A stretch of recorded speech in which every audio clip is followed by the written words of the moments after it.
Hi friends, tailor అంటేనే భయమేస్తుంది. ఒక్కొక్కరు ఒక్కొక్కలాగా చెప్తున్నారు. ఎగువ దిగువ రాకూడదు, చంక రౌండ్లో లూజ్ రాకూడదు, పావించి అర ఇంచి పాయింట్ ఒక్కటి కూడా కరెక్టా ష్యూరా మార్క్ చేసుకొని కట్ చేసి కుట్టేయాలి. అలా కుడితేనే అది వాళ్ళకి కరెక్ట్గా వస్తుంది అని చాలామంది అనుకుంటున్నారు.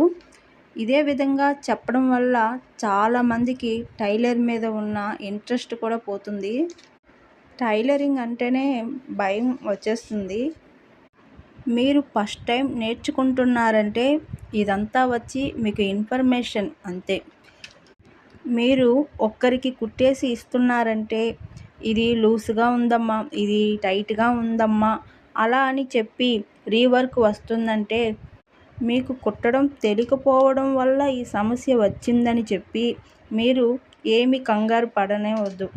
ఎంత ఎక్స్పీరియన్స్ ఉన్న టైలర్స్ అయినా సరే, ఎంత పెద్ద ఫేమస్ ఉన్న టైలరింగ్ షాప్ అయినా సరే, ఎంత పెద్ద ఫ్యాషన్ డిజైనర్ అయినా సరే, రీవర్క్ ఆల్ట్రేషన్ అంతా కూడా అందరికీ వస్తూనే ఉంటాయి. దాని వలన కుట్టడం నేర్చుకోవడానికి భయపడనే వద్దు. వేరే వాళ్ళకి కుట్టి ఇవ్వడానికి భయపడనే వద్దు. కుట్టే సమయంలో తప్పు జరిగినా వదిలేయొద్దు. ఎందుకంటే అదే ప్రాక్టీసు రేపు పర్ఫెక్ట్ ఫినిషింగ్ను తీసుకొని వస్తుంది.